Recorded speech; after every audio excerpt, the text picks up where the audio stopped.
Edge match. It's edge match. You're at edge match.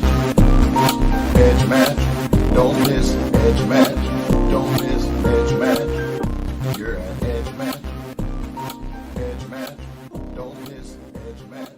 Don't miss edge match.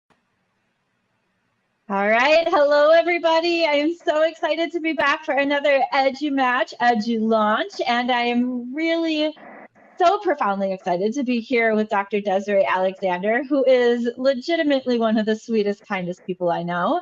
And I I was so excited to be able to do her launch because just again, such a sweet, kind soul.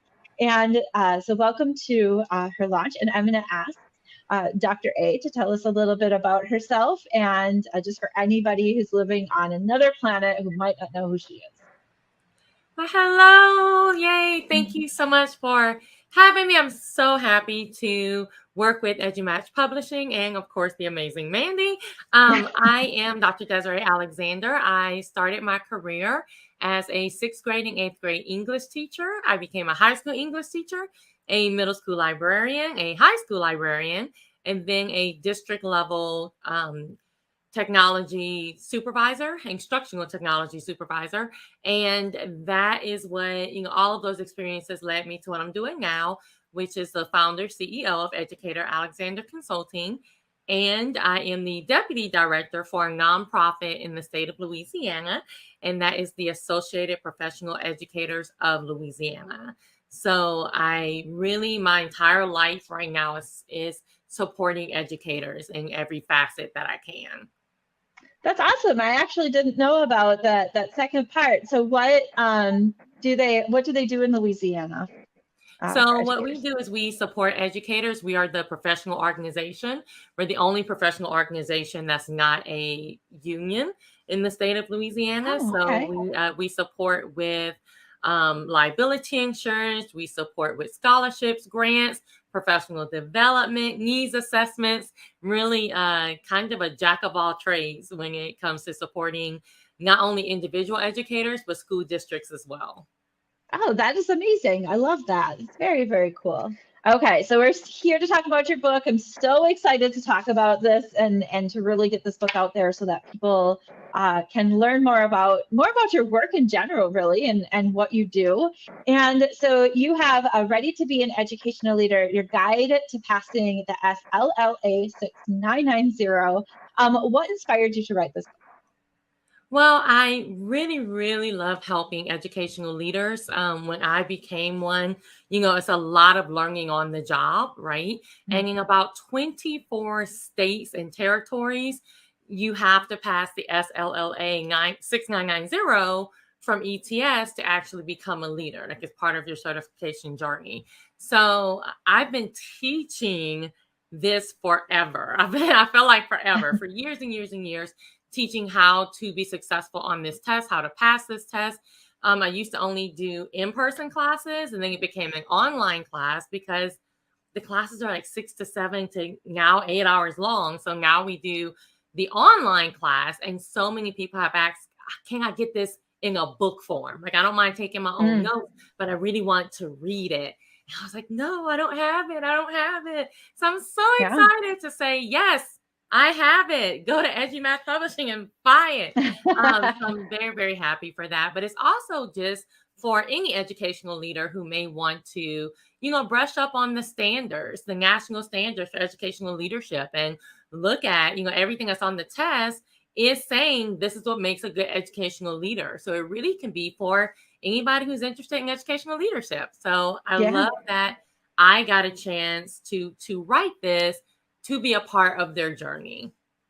Yeah, that's amazing. And I suppose with teaching it for so long over time, you must just know that information inside and out. So it's not like somebody who's coming into this and they write a book after a little bit of experience. Like, you have a ton of experience behind this book. Yes, and I've taken the test. I've taken the old test twice. I've taken the new test twice, and I take it about every 2 years.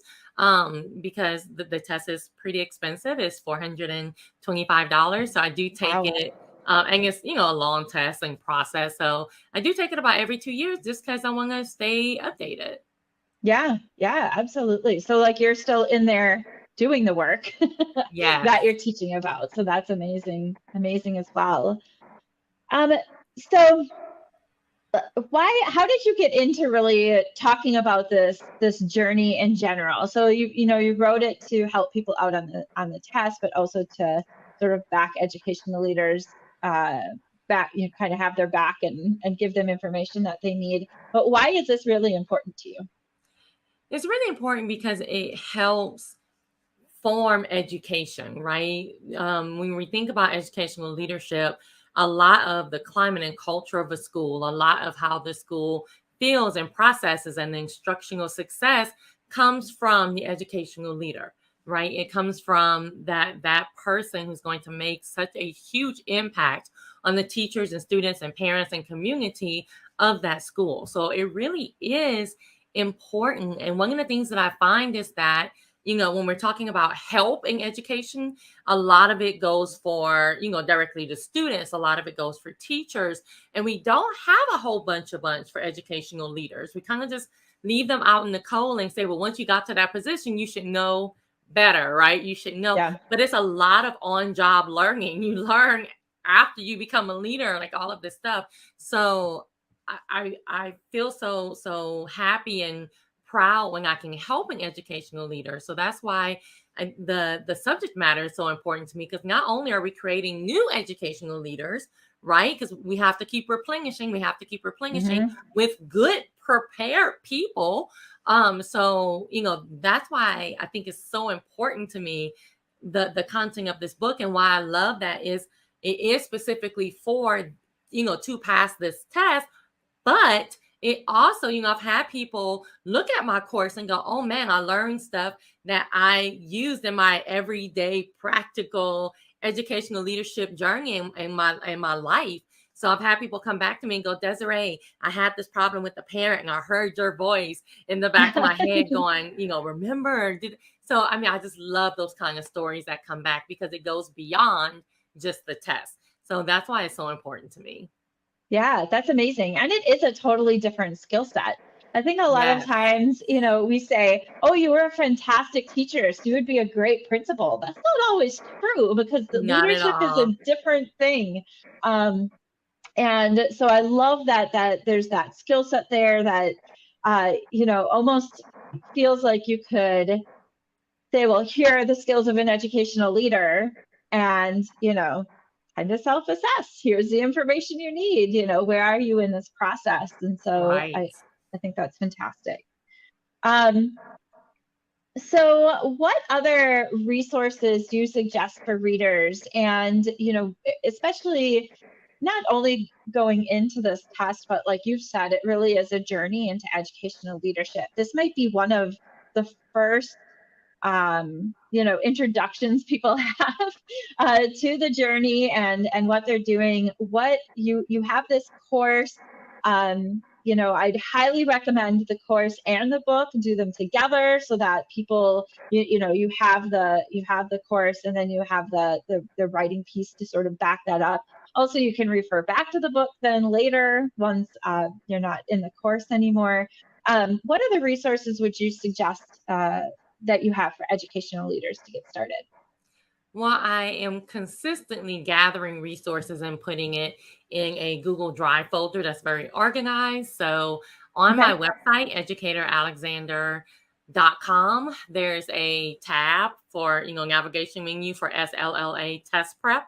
So if you go there, you can actually see all of the other resources that I suggest, just digging into your PSEL standards more, digging into how do those standards actually relate to practical leadership, right? And then, like I said, the folder full of resources, including the slideshow that I used during the online class. Like I try to give you as much for free that you can get. And then, of course, you have your paid resources, the book, the online class. The cool thing about those is you can, use them separately or together. Of course, they're going to be more powerful together.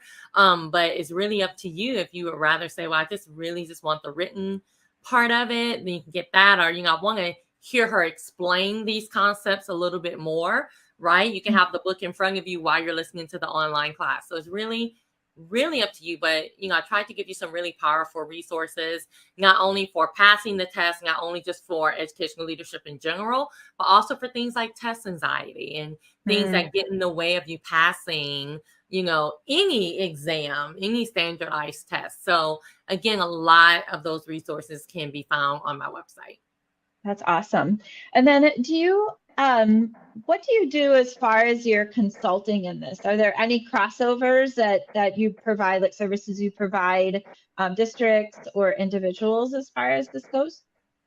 Oh, absolutely. So, not only with Educator Alexander Consulting, it's me, and sometimes I hire on consultants for, different projects. So not only do we focus on leadership, passing the test with the leadership, but we also focus on other things like time management, building healthy relationships with your staff, climate and culture, manager versus leader. We do a lot of professional development that way. We also, of course, handle a bunch of professional development for teachers. We don't do much directly with students besides cyber safety. That's our main thing that we do with with students, digital citizenship and cyber safety. But we offer so many different resources and tools to help really anyone in education. And the thing with educational leadership that I like to always say is that leadership is not just a title. So there are many educational leaders in the classroom. There are many educational leaders in other roles at the school. So leadership is not just in the title, it's in the action, right? Yeah. So any of these resources can be used by anyone who's interested in leadership in education. Yeah, that's fantastic. And so many ways to influence the things that happen in a district as well, even if you don't have that leadership title, ways to sort of use your voice for good and to create that change, even if you're not the person who ultimately decides on that. And I think that teachers forget the power that they have a lot. Especially in situations where the climate and the culture may not be as supportive as it could be. They forget the power that they have to actually influence change. And so, a lot of what you said would be fantastic PD, because even educational leaders should want their teachers to be vocal. They should, good educational leaders want that influence. They want to hear what the teachers are saying, and they want those fantastic ideas, and they want to be able to implement that. They're not scared of that. Right. And that's one of the things I teach my educational leaders is that you are building people up to leave. You are it's not, you don't want them to leave because you love them and they're awesome, but you're building people up to take your place at other locations. That's the whole purpose of building someone up, not to keep them under you for their whole life, is to say, okay, now go get your own school, go get your own, district level position, because it's not just for campus leadership, it's also for district leadership. So, you should be building people up to leave. And I always say, and people don't always agree with me, but don't call yourself a leader until you've created another leader. I love that. Yeah, I think that's because the last thing that you want is somebody to leave and become a leader because they're trying to not be the leader you were. Right. You want them to leave to try to mimic as many of the leadership qualities as you showed when they had you as a leader. And so, I love that. I think that's fantastic. So awesome. Well, this has been such a pleasure being able to take time out of our day and chat about your book. And I'm so excited for people to pick this up and to just dive into all of the things that you have, all the amazing resources and that course and the book and your consulting.